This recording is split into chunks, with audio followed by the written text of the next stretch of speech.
Hello everyone, welcome back to my channel, and through this video I am kicking off a new tutorial series where we are going to deep dive into the vector databases, where we will understand each and every terminology which is being used in the vector databases and how vector databases actually empowering all the AI tools for the research. For the search functionality, there are multiple use cases where vector database gets used. For example, the best example is when we just build, multi-agentic RAG system, which is a retrieval augmented generation. And whenever we have to do the fine tuning of our existing model, these are the two places where we heavily use vector databases, and there are multiple use cases where we actually use it, right? So if you are really getting into the AI field, so it's very important for you to understand what vector database is, right? The very simple through which we can understand, the vector database use case is the semantic search. So what usually happens, what the definition is for semantic search is a search based on the meaning rather than the exact keyword, right? And just understand with this example. The query is how to fix leaking faucet. It means that there is a tab which needs to fix, right? And keyword search might miss repair dripping tab, right? If we are directly searching for this line with the exact keyword, definitely this line of this sentence is not going to be captured. But when it comes to the semantic search, it doesn't matter whether the keyword is matching or not, but if the intent behind the sentence or the text is matching, then you will get that, right? So this is where the vector database is really important. And this is just one of the use cases. There can be many. Right? Just to explain this further before we get into the theoretical part or the explanation of all the terminology, how it works, let me just run a very simple program which I have written, which is actually using a Pinecone, which is a vector database, right? So I'm just running this Python code, which is actually doing a semantic retrieval. And let me just walk you through with the code first with a very high level.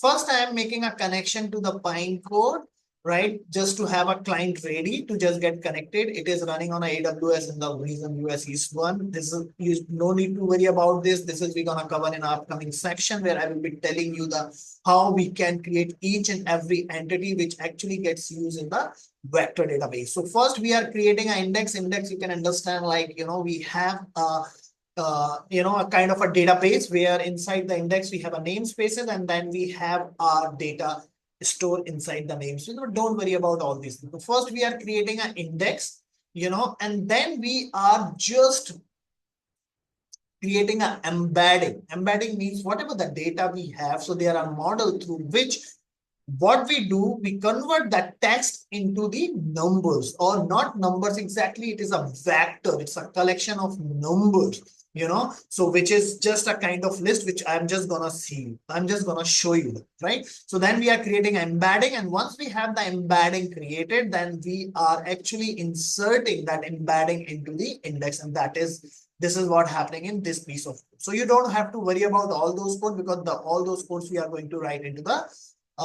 upcoming parts.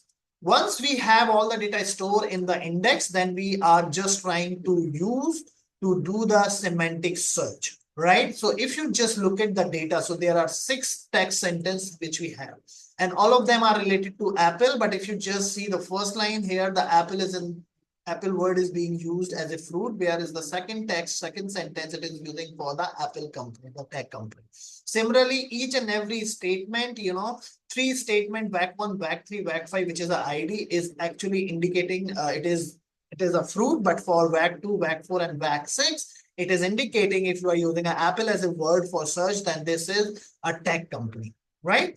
So now when, we are running, so what we are actually searching, tell me about the tech company known as Apple. So now you can understand, right? If your AI model, if search with this kind of text data, and if you are searching for this, then what could be the probable answer you're going to get, right? So here in vector database, so what we are saying here is, first, we are just converting this query into the embedding, so that basically we are just converting the text into the collection of numbers, which is we are calling as a vector. And then we are just searching the vector database to just get the relevant sentences. And here, if you just see, here is the result, and don't worry about all those options. We're going to cover that, right? So here we have to just keep in mind, the top K means we just need a 3 most probable matching sentences here, right? So here we can see, tell me about the tech company known as Apple. So basically we are using this Apple as a tech company. So we should only get VAC2, VAC4 and VAC7 and that. Let's see if we are getting that. So now this is the result which we are getting, which is matching. So we are getting tech company Apple is known for its innovative product. That makes sense. Okay, again, Apple Inc. has a revolutionized the tech industry. Again, that's good. Apple Computer Company has found. Okay, so this looks good, right? What if we just tell me about the fruit apple? So if I run for fruit apple, let's see what happens.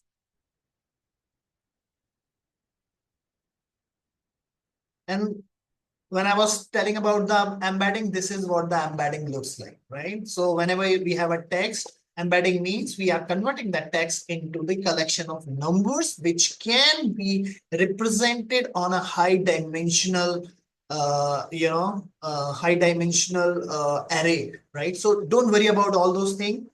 We will cover all those things and you will understand everything, right? So now here you can see all those statements. Earlier, those 3 were related to the tech company, but now the moment we said that fruit, now we are getting altogether different, the sentences, right? Though the apple is common in all the 6 sentences, but now we are getting only those 3 sentences which are related to the apples. So this is what the semantic search is. This is where the main use case where we use vector DB, and there are a lot of many use cases, and we're going to cover all those things, right? So now jump into the few basic functional knowledge or the some base which you have to understand. So first of all, what is vector database? So as you can see, the vector database is a special type of database designed to store, search, and manage a high dimensional vector. That is what I told you, right? And vector is nothing but the embedding where you convert your text into the collection of numbers, right? Then these vectors represent data like text, image, and audio. This completely makes sense because text, image, and audio is something which is always remains in a form which cannot be understood by the computer, right? So we have to convert that into the mathematical format, and that is where the embedding comes into the picture, right? That machine can understand and compare the semantic meaning, and that completely makes sense. And this is just a very high level flow, which you can understand. Like we have a sentence, we embed using a Pinecone right now, but if you are using a different database, then there is a different way of doing this embedding. Then we have a stored in an index, so we are just storing that into the index, and eventually we are running a semantic search, right? So that I have shown you by running that code, and that code we're gonna write in the next video. Now, just a little bit of history of vector database, right? How it was evolved, right? So as we know that whenever we develop something, we get into some error, right? And whenever we have some problem which gets significant, then we start finding a solution for that. Same thing is happening with this embedding thing, right? The context when it comes to a natural language processing or the image and audit, right? This getting a right context was always a problematic thing. And that is where, if you remember, I don't know whether you are aware of that, but word to vector is something where we converting a word or the text into a vector representation. And same thing, we have other algorithm like Globe, that global vector, then fast text word, which is bidirectional encoding representation, transcoder, and then we have a GPT transformer, right? So similarly, there was a lot of effort put together to just mature this, where we have to convert the text into the vectors, right? Similarly, Facebook came up with this phase, which is a Facebook, artificial intelligence semantic similarity. This is a very powerful, in-memory kind of database, which is require a very less memory, and you can just use that for your local development as well, right? So now, why were the vector database invented? So we understand that because in the traditional database like SQL or no SQL, right? So exact message, if you want to just search for the exact word matches, that works fine. But when it comes to the approximation, fuzzy, and the semantic similarity, those SQL and no SQL database doesn't work, right? So we understand that, right? So now this and vector DBs, we are not looking for the very exact word matching. Rather, we are just looking for the similarity or the intent of our text, right? And based on that, what we do here is we create a high dimensional vector where we try to put those vector which we have created for the given sentence or the word. We just see where it lies, right? If you just remember like 3-dimensional, 2-dimensional, we can easily visualize that. But when it comes to the high dimensional, like, okay, let's assume the 1,000 dimensions, right? And then we just give some kind of pointer to any given words. Okay, this word, if it is having these words align or around it, so this is where it should lie in the high dimensional space, right? So, and where it is actually being used, where the meaning matter more than the exact matching. That makes sense, right? So far, whatever I have explained, that completely indicates we are more interested in meaning rather than the exact matches, right? And AI, like, I mean, ChatGPT kind of AI model which are being evolved right now, the large language model, and those are very heavily depend upon the meaning rather than the exact matches, right? So this is the rise of vector databases. We have lot many databases, but we are going to just focus on the Pinecone because this seems to be the fully managed and this is very easy to use. I haven't used any other, but Pinecone is something which I have used a lot, and this seems to be the at least in my opinion, my experience, I am pretty much comfortable in using this one, right? So again, this is just a very high level flow diagram, which you can understand. We have a sentence, we embed with a lot of models, which we have. Pinecone has a lot of models. I can quickly show you that. You can go to the Pinecone website by just searching for Pinecone vector database, and you will be getting this very first URL. If you click on that, you have to sign up if you are the first time user. And if you have your Google account, you can directly log in with the Google account as well. So once you log in it, there is a lot of good documentation. If you want to just follow by yourself, you can do that. You can go to the get started and you can just start with the view guide. But before that, you have to create an API key because this API key is very important for you if you really want to follow along with this tutorial series, because I will be using this client Python based client where we will be needing an API key. Right. So here you can see a lot of good documentation which we have, right? So you can just search for whatever the documentation you want to see. Like, I mean, here we have database. I mean, I don't know. I mean, you can just come here and you can just follow the docs and you can just see all those kind of stuff, whatever you are interested in, right?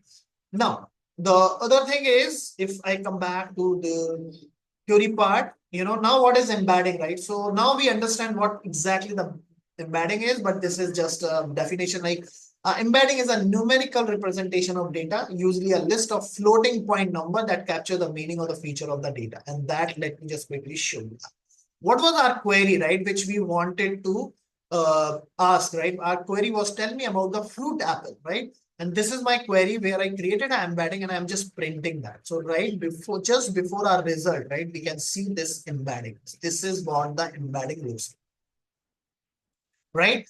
Now in PyCharm, if dot dot means there would be how many numbers in this particular vector is depending upon what size we are using here. If we are using this multilingual E5 large, so we need to see what the number we are actually just looking for. The dimension is 1024, right? So basically this would be having a 1024 numbers, different number, which is actually representing our centers. So this is what the embedding is.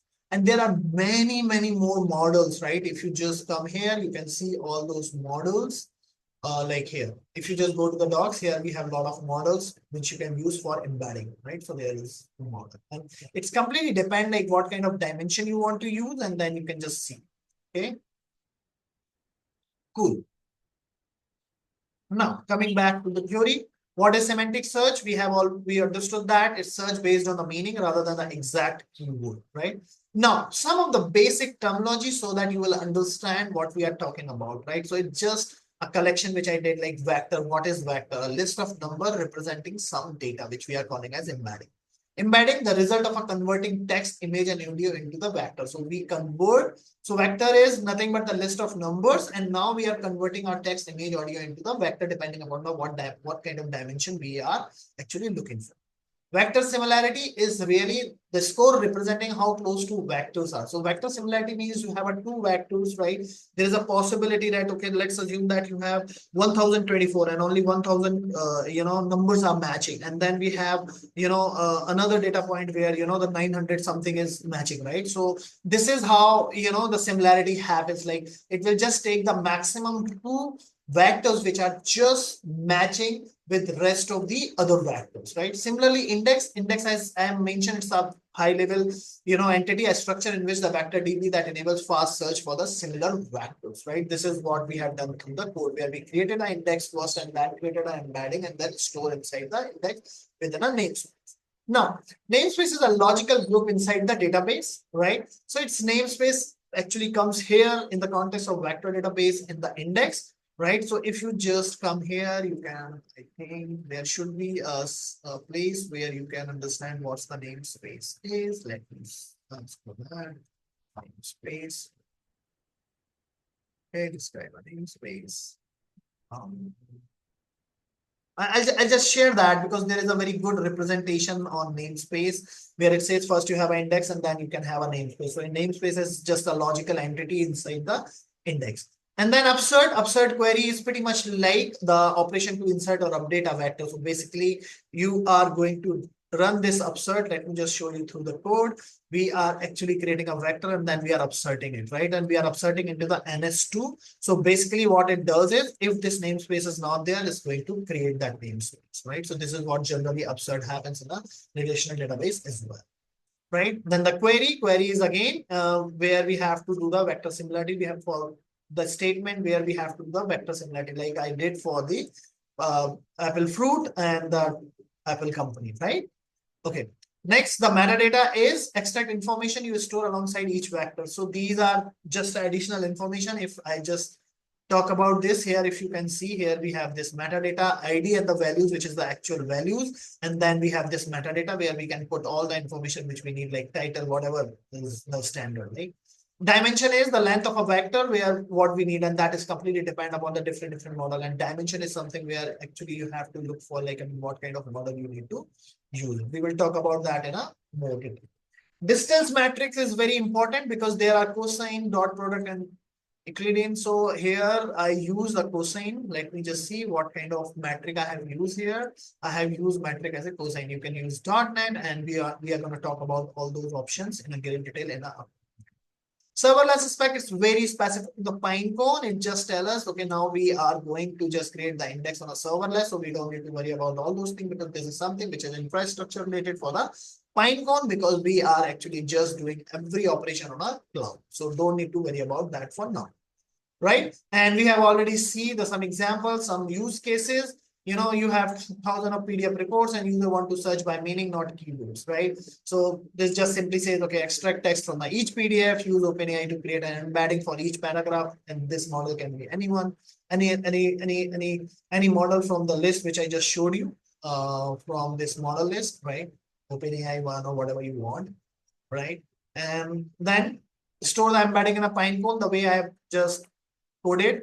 And then when user asks a question, it will just the question get converted in the embedding and then the search Pinecone for the similar vector and it returns the matches paragraph, which we have already done that, right? The other use cases could be chatbot memory, image similarity search, music recommendation, product recommendation engine, real-time questioning answer over document.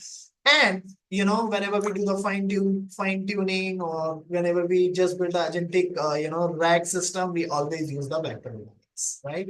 So I hope you enjoyed this video, and if there is any feedback or suggestion for this video, please feel free to put that into the comment section. And if you feel that you want any of the content which I used in this video, just put that into the comment section so that I will share with you. So that's it from my side for this particular video. If you have if you want me to cover any specific thing which I haven't covered from the functional standpoint, just put that into the comment section. I would love to cover that part as well. In the next section, now we are all equipped to just start coding. In the next section, we will start doing a coding where we will be just seeing how to create the index. And then we will see how to create the embedding. And in the next video, we're going to see how we can insert the data and retrieve the data. So that is how we're going to do this entire tutorial series. So as always, thanks for watching this and stay healthy and keep learning a new thing. If you really like this video, give us a thumbs up. And if you feel that this video can help other folks or your fam or your groups of friends, please feel free to share this video with them. And if you haven't subscribed yet for my channel, please subscribe now.